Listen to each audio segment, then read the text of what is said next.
What we came across in the derivation of the canonical ensemble is the so-called log derivative trick.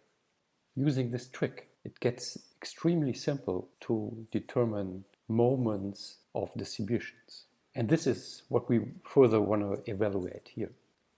Given the canonical partition function that depends on the observables capital AI, let's say the energy, and its conjugate variables, small a, in the case of energy, it's minus beta, the partition function reads z of small a is equal to the sum on all I e to the power small a times capital AI. We saw earlier that the factor e to the power AI is nothing else than the probability to find the variable AI in the distribution.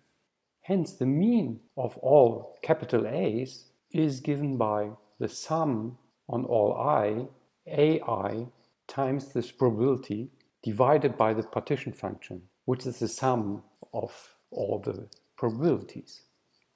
Now, rearranging this equation and using that the derivative of e to the power AI with respect to a is given by a times e to the power AI leads to the expression we are after.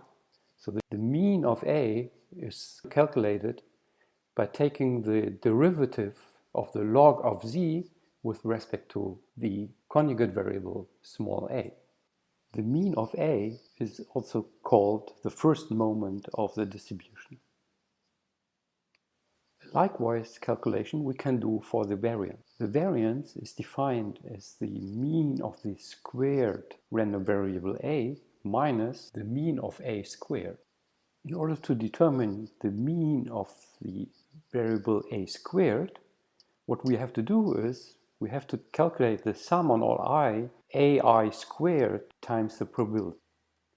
Now we use exactly the same trick as for the first moment. So we see the a squared we obtain as a second derivative of the probability with respect to small a. Now, running through all the derivatives and these equations, we get a very simple form for the variance, reading that the variance is equal to the second derivative of the log of the partition function with respect to small a. We just calculated the second central moment of the probability distribution for the random variable a. These two examples exemplify the real power of the partition function as a moment-generating function.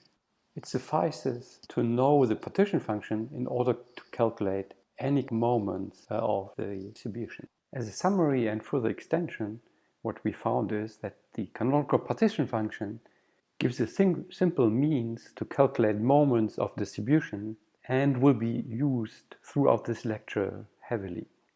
I want to stress that the book lays less emphasis on the use of the partition function and this log derivative trick.